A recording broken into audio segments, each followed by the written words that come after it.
झांसी के महारानी लक्ष्मीबाई सरकारी मेडिकल कॉलेज में स्पेशल न्यूबॉर्न केयर यूनिट में शुक्रवार रात भीषण आग लगने से 10 बच्चों की मौत हो गई। वार्ड की खिड़की तोड़कर 39 बच्चों को सुरक्षित बाहर निकाल लिया गया। आग कंसंट्रेटर में स्पार्किंग के चलते लगी थी, जिसे वहां मौजूद अग्निशमन यंत्रों से बुझाया नहीं जा सका क्योंकि वो 4 साल से एक्सपायर्ड थे। आखिर क्यों नहीं थी आग बुझाने की व्यवस्था? कैसा है प्रदेश के और अस्पतालों का हाल? इस रिपोर्ट में देखिए।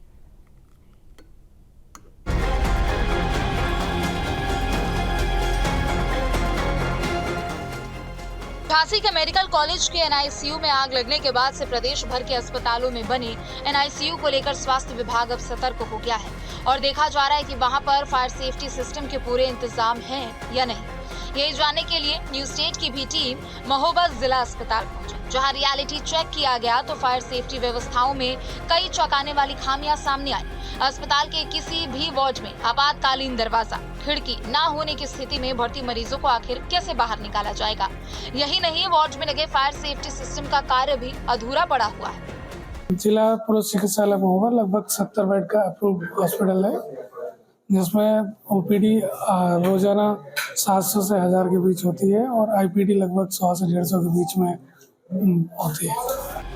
आपको बता दें कि महोबा जिला अस्पताल 70 बेड का अस्पताल है, जहां हजारों की संख्या में मरीज और उनके तीमारदार अपना इलाज कराने के लिए आते हैं। लेकिन जिस तरीके से अस्पताल में फायर सेफ्टी सिस्टम की व्यवस्था की गई है वो हैरान कर देने वाली है। महोबा जिला अस्पताल में किसी भी वार्ड में आपातकालीन खिड़की नहीं है, जिससे आपात स्थिति में मरीजों को सुरक्षित बाहर निकालना चुनौतीपूर्ण हो सकता है। वहीं अस्पताल में आग बुझाने के लिए लगाए गए फायर सेफ्टी पाइपलाइन सिस्टम का काम अभी भी अधूरा पड़ा है। अस्पताल की सुरंगनुमा संरचना में अग्निशमन यंत्र तो लगे हुए हैं, लेकिन फायर सेफ्टी की दृष्टि से इसे अधूरा और असुरक्षित माना जा सकता है। इस मामले को लेकर जब हमने प्रभारी सीएमएस डॉक्टर राजेश भट्ट से बात की तो उन्होंने बताया कि यहां रोजाना ओपीडी में 700 से 1000 मरीज इलाज कराने आते हैं और इमरजेंसी में 100 से 150 मरीजों की भीड़ रहती है। लेकिन जब उनसे आपातकालीन स्थिति के बारे में चर्चा की गई तो वो भी सकते में आ गए। अभी हम लोगों ने मतलब फायर सेफ्टी के मानक के अनुसार सभी जगह सिलेंडर्स लगा रखे हैं, दोनों टाइप के, एबीसी एंड कार्बन डाइऑक्साइड, और बाकी फायर सेफ्टी का काम प्रोग्रेस में है, जो लगभग पूर्ण होने वाला है। सर, कितने यंत्र लगे हुए हैं अपने जिला अस्पताल में अग्नि सुरक्षा को लेकर? ये लगभग 140 सिलेंडर्स लगे हुए इंस्टॉल्ड हैं। सर, जिला अस्पताल की जितने भी वार्ड हैं, कहीं पर भी जो है आपातकालीन खिड़की या डोर नहीं है, ऐसे में अगर कोई घटना होती है तो फिर कैसे बचाव कर सकते? नहीं, आपातकालीन डोर्स जहाँ हैं वहाँ पॉसिबल सबको समझाया जाएगा और अभी मैं देख के और निरीक्षण करके बताऊँ। जिला अस्पताल के रियलिटी चेक में दिखी ये तस्वीर डराने वाली है। झांसी मेडिकल कॉलेज में घटित घटना के बाद से महोबा जिला अस्पताल की लापरवाही बड़े हादसे का कारण बन सकती है। अस्पताल के किसी भी वार्ड में आपातकालीन दरवाजा ना होना एक बड़ी लापरवाही है। यही नहीं, वार्ड में जो अग्निशमन यंत्र लगे हैं उनकी एक्सपायरी डेट उसमें उल्लेख नहीं है। वहीं वार्ड में लगाया गया फायर सेफ्टी पाइपलाइन का कार्य भी अधूरा पड़ा हुआ है, जिससे अंदाजा लगाना काफी है कि जिला अस्पताल आपातकालीन अग्निकांडों से निपटने के लिए आखिर पूरी तरह तैयार है भी या नहीं। महोबा जिला अस्पताल में फायर सेफ्टी में कमी मरीजों की जान के लिए एक बड़ा खतरा बन सकती है। जब इस बाबत हमने मरीजों से भी बात की तो वो भी झांसी के घटनाक्रम के बाद से भयभीत है। मैं जो हालात देख रहा हूँ पिछले 10 साल से कि बहुत बुरे हालात हैं हमारे महोबा जिला अस्पताल के। जो अभी ये फायर सिलेंडर लगे हुए, कुछ एक्सपायर हैं, कुछ चोक हैं। बड़ी मतलब जब कोई घटना होती है तब तो सब लोग एक्टिव होते हैं दिखावे के लिए, लेकिन ये जो पाइपलाइन लगी हुई अभी अभी चालू नहीं हुई है और यहाँ तक कि कोई इमरजेंसी खिड़की या कोई दूसरा गेट भी उपलब्ध नहीं है कि लोग कम से कम अपनी जान बचा के जो चलने फिरने लायक हो निकल सकें। तो ये व्यवस्थाएं प्रशासन की नज़र में होनी चाहिए, देखनी चाहिए। बड़ा असहज महसूस करते हुए हम लोगों को आते थे कि हमारा देश है, हमारे देश के अस्पताल है, सरकारी हमारे देश की सरकार है, लेकिन बड़ी असहजता महसूस होती है।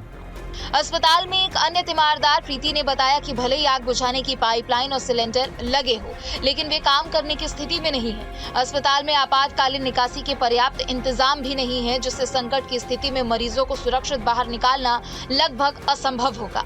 प्रीति ने बताया कि कई मरीज ऐसे होते हैं जो चलने में सक्षम नहीं होते हैं, ऐसे में मौजूदा व्यवस्थाएं अपर्याप्त लगती हैं।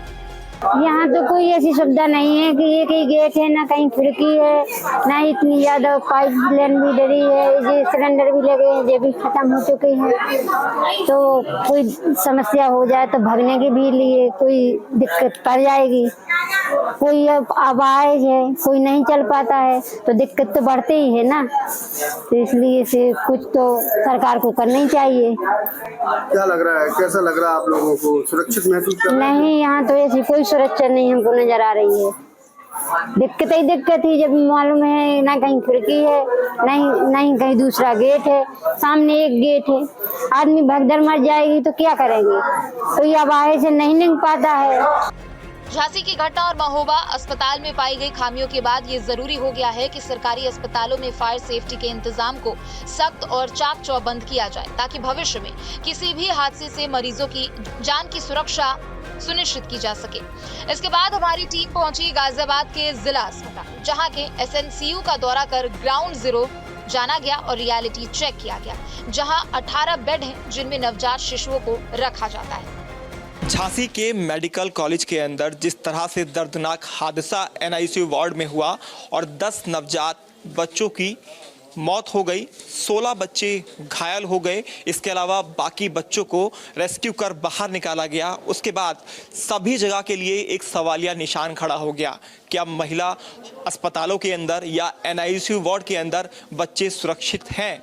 इसी का रियलिटी चेक करने के लिए हम पहुंचे हैं गाजियाबाद के जिला महिला अस्पताल के अंदर और हमारे साथ अंदर जाने के लिए जो फार्मासिस्ट हैं मौजूद हैं। सर, आपका नाम जानना चाहूँगा।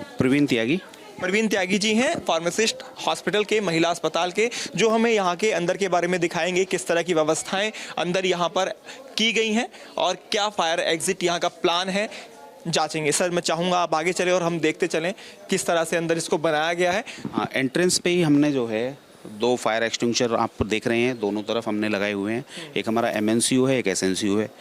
और एसएनसीयू में हमारे इनबोर्न के 12 बेड हैं और आउटबोर्न के 6 बेड हैं। टोटल 18 बेड हमारे यहाँ पे अवेलेबल हैं।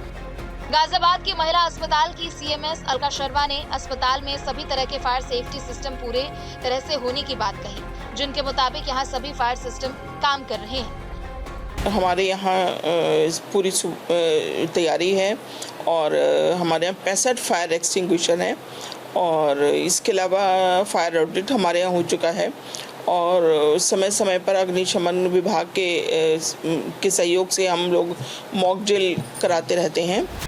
लेकिन आग तो कहीं भी और कभी भी लग सकती है, वार्ड के अंदर भी और बाहर भी लग सकती है, लिहाजा हमने खुद परखना चाहा फायर सिस्टम को। अब इसे ही देखिए, जहां से पानी निकलने का इंतजाम है वहां पानी को रोकने के लिए कोई नॉब नहीं लगाई गई है, बल्कि उसे लकड़ी ठूस कर बंद कर दिया गया है, जिसे जरूरत पड़ने पर मशक्कत कर निकालना होगा। और देखिए ग्राउंड फ्लोर का हाल, जहां पर कहीं हॉज पाइप है तो कहीं कोई कनेक्टर नहीं है, कहीं पानी का पॉइंट दिया गया है तो पाइप ही नहीं है, और कहीं तो सिर्फ लाल रंग के डिब्बे ही बता रहे हैं कि ऑल इज नॉट वेल। एक सच्चाई जो उन्होंने बताई वो हमने आपको दिखाई। अब दूसरी सच्चाई क्या है उससे आपको रूबरू कराते हैं। अब हम ग्राउंड फ्लोर पर मौजूद हैं और यहाँ आपको दिखाते हैं जो फायर फाइटिंग सिस्टम यहाँ लगा हुआ है, यानी कि जो मेन लाइन होती है उसको जो कनेक्ट किया जाता है। यहाँ पर होज इसको कहते हैं, होज पाइपलाइन, इसके जो कनेक्टर हैं वो चोरी हो चुके हैं, यानी कटे हुए हैं। अगर आग लग जाती है नीचे ग्राउंड फ्लोर पर तो यहाँ से अगर पाइपलाइन को बिछाया जाएगा तो इनको कनेक्ट किया ही नहीं जा सकता है, क्योंकि इसके कनेक्टर यानी होज को कनेक्ट करने वाले जो कनेक्टर हैं वो चोरी हो चुके हैं। न्यूज नेशन अब व्हाट्सएप पर खबरों की ताजा अपडेट के लिए न्यूज नेशन के इस QR कोड को स्कैन करें।